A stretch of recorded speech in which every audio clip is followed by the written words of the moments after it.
bago. Kaya hindi ng kablaw ko balik ko tapos awas-awas kayo. And sa balita, kailangan magpasok ko sa mati. Paglawa kayo, amin sa nakit awal mabuti na pagpuntunan ng mga images. Sana maumos din ang pagyaman ni Diabo kita sa paglawagan ng mga marat atau pada lang. Melakukan perjalanan kalau maluwag ng awal ng karagala at malilang nalita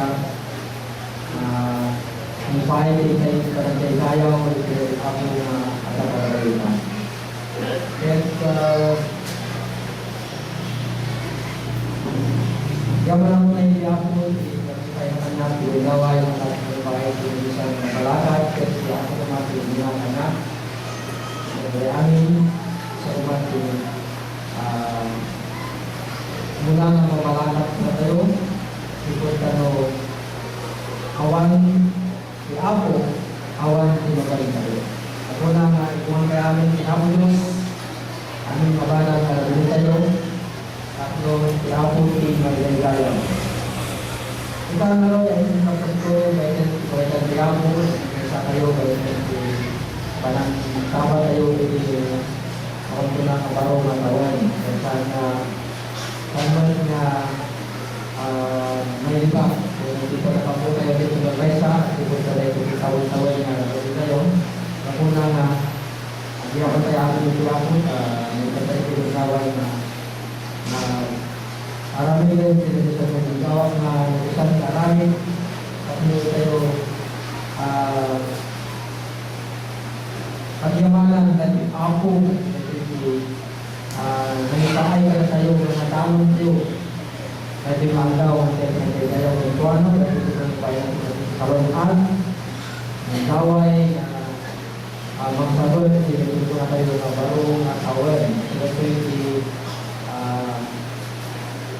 tayo sa lugaran ng Tangagaw kaya una-una ay ako mati ng bayan kayo kaya sa lugar na ang lugar di mata sa pagkakawan ang lugar sila bayan na tinggal ka rin itataw na ang lugar di puso kayo hindi di pagkakawan kayo itataw na tatlo at balik kayo ng mayaman at ipanamati ikuanan so kumati mula ng pamauli na tayo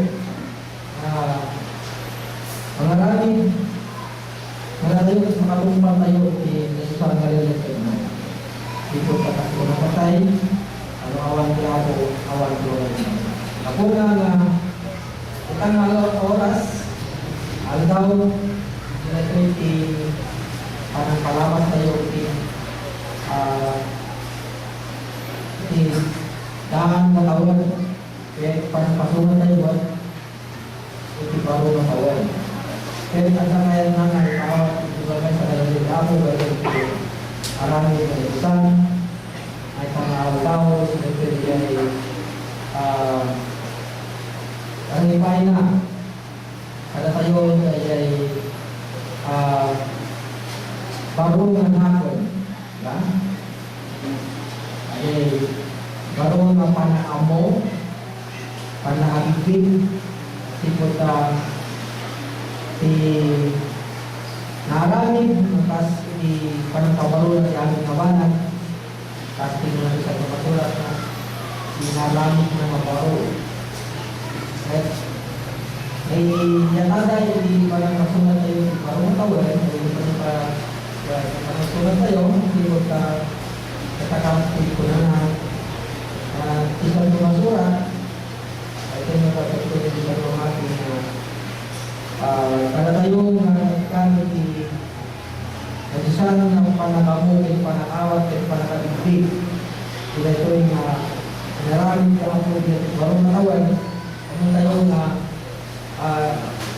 katulad ni banang ng masapoy na awalan tayo ito ang ikot kawan kapag-bigtig at 2016 awalan tayo ay sipot sa kaya ng nagkaawan ng mga sa tayo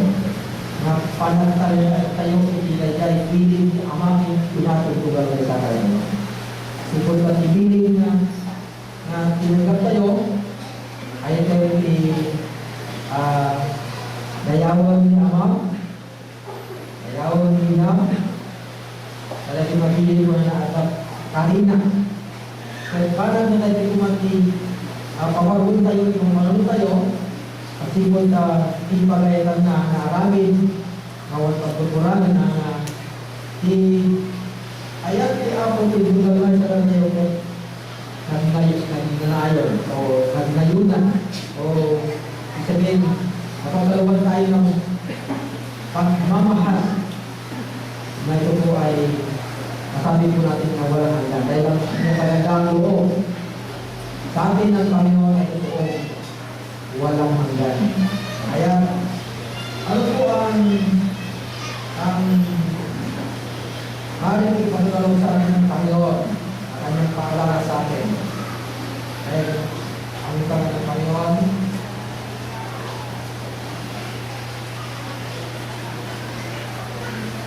na tayo ay isang bagong lipat, sinigit po sa ating kalaman. Sinurin po o tayo po ay ganap ng ating Panginoon sa pamamagitan ng kanyang kakandang loob, sa pamamagitan ng kanyang pagmamahal, abang at awa sa atin. Kaya ginawa po ng ating Panginoon ay kung tayo ay kanyang masaya, ano po ang susunod ko natin dito, dapat ating di siyang mapasaya. Kaya sa pagdating ng paglipas ng lumang taon ng bawang taon, ito lang po yung dapat po natin sa isip. Sa isip ang bawang natin na dapat po natin na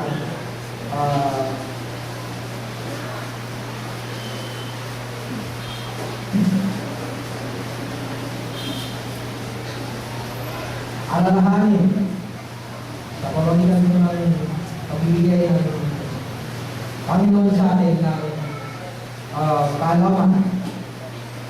Kaya ito ang sino man, sabi niya, ay na kay Kristo isang bagong nilalang. Ito po yung ginawa ng Diyos sa atin.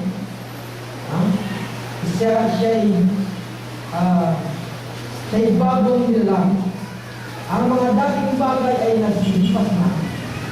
Marito sila'y bagong pag-imbago. Sa ating kaalaman, mga kaibigan na kapatid, ano po yung ibig niya na ipaalam ng Panginoon? Yung ginawa niya na siya'y lumipat sa bagong ng kalorian. Sa mga bago, diba? Kaya ito po yung dapat natin tanggapin sa Diyos. Dapat tanggapin natin lipas ng mga kalorian niya. At ito yung bagong pinayang sa atin na saan po nanggaling ibinigay sa atin. Ang Panginoon nagsabi na dito ay kanyang sinabi dito sa Juan. Sa po ay pagtuloy natin ang kalooban ng Diyos. Ano po ang sabi ng ating Panginoon Lord? Lord, natin na niya ako sapagkat kukuha siya sa akin at siya ipahayag sa inyo. Sino po yung kinuha kay Abel na siya pinapahayag natin ngayon na ipapahayag sa akin ngayon? Ano po nakakalam, hindi po ligid sa ating kalawan. Yung po tinutukoy na bagong nilang, kasi ito po yung bagong kalalakihan ng Panginoon. Ito po yung dapat po natin tanggapin ngayon, bagong taon. Tanggapin na paano? Paano natin pagtanggap? Nagaya ng pagtanggap natin sa Ama at Ina ng ating pagtanggap. Yun lang po yung will ng Panginoon na ang tinutukoy po ng bago, dahil yung bagong kalalakihan niya, yung bagong Jerusalem, na siyang nasarito ngayon, na siyang nakikita namin ngayon, na siyang ipapahayag sa atin. Dahil hindi naman po na nangyayari, ay naririnig na po natin na ipapahayag. Bakit? Ganito ang kalooban ng Diyos. Upang nung dumating, ay easy na natin natanggap. Dahil bigay na natin na taon na siya ay darating, siya ay babalik sa likod ng ikalawang tabi. Alam natin yung likod ng ikalawang tabi, walang iba yung ikatlong tabi. Dahil sabi ng ating aral na tayo ay naiwala sa Trinity. Yung ikatlong tabi yung Panginoon, ito po yung bagong tabi, bagong kalatigan, bagong templo. At dito natin papurihan ang ating Panginoon, ating sambahin, ang ating Panginoon. Magmula itong New Year hanggang sa katapusan ng ating buhay. Hindi lamang sa after New Year, hindi na natin siya purihan, no? Purihin kundi hanggang sa matapos po ang ating buhay, dito natin siya papurihan. Kaya ito po yung katotohanan, ito po yung dapat natin isa-isip, bagong isip natin, bagong puso, na siya'y kumikilala sa bagong katawan ng ating Panginoon na siyang binigay niya sa atin upang tayo ay alagaan, upang tayo ay bawat natin, kahit isa sa atin ay wala nang mawalay kundi manatili tayo sa Kanya. Kaya kung na mabati ka niya, kung na mabati yung ayan ko, handa kayo yung mga. Diba? Sinabi ko ba tayo? Sino po yung manilagyan natin, manilagyan natin? Walang ba po? Kundi ang pagsampalataya natin, pagtanggap natin ng bagong Kanyang katawan. Ito po yung dulot ng bagong taon at bagong kabulian. Diba? Di ba masaya mga lulong kapatid? Ito po yung pinakalaman sa atin. Pagkaman alam natin, salamat tayo sa Panginoon dahil sa Kanyang kalagaang loob, sa pagkakilan ng pinagkaloob, niya sa atin na pagkakaisa ay ang Panginoon ay siya ang nagbago sa ating isip, sa ating puso, yung bagong matigas, yung isip natin na matigas, na bago, naging malambot, puso na matigas, naging bago, magbago sana sa bagong taon, upang kapag-kilala sa isang Diyos na marito ay sa Roma. Ito po yung nakamulan ng lahanin ng bagong taon, walang iba kung hindi yung Panginoon kundi makilala ang Kanyang katawan. Kasi kapag hindi ay nakilala ang Kanyang katawan, wala tayo para tumayo sa sinapay ng luwa sa langit. Yan?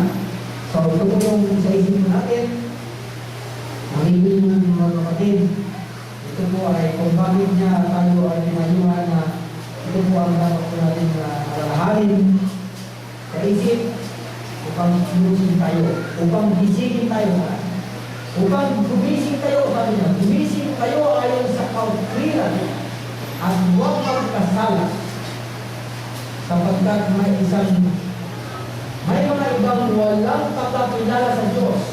Sinasabi ko ito upang kayo nilusin sa kanila. Diba? Kasi di ba tayo mahiya na hindi natin kilala yung Diyos? Samantalang ilusin niya sa atin lahat ang kanyang pagmamahal. Ang kanyang pag-aunga simula sa kanyang magulang at sa kanyang anak. Patuloy po ang kanyang pagtanggiling na pagmamahal sa atin. Kaya ito po yung lutuin natin dapat na tanawin ang utang na loob upang ang Panginoon ay siya nawa ang maging gawin natin kung magawa natin yung kanyang magawa. Ito yung magawa niya. Ito yung magawa ng Ama at Ina. Pagwalaan, pagwalin at papulihan. Kaya bilang gaya ng pagpupuli natin sa Ama. Hindi mo magkakaiba mo yung pagpupuli natin sa Ama. Sinasabi ng Biblia, papulihan ng anak na gaya ng pagpupuli sa Ama. Ano po yung pagpupuli natin na dapat paligin natin na ginagawa natin sa lumang taon, bagong taon, dapat pagpulihan natin na alamin ang kalooban ng Diyos sa pagkilala sa isang Diyos na parito ayon po sa laman. Sana makagili po mga kapatid ay matanggap po natin ang ginawa ng Diyos para sa atin upang ang kanyang pagpapatubay sa atin na walang hanggan ay mapatid po natin po ngayon at magpapailanman. Happy New Year po.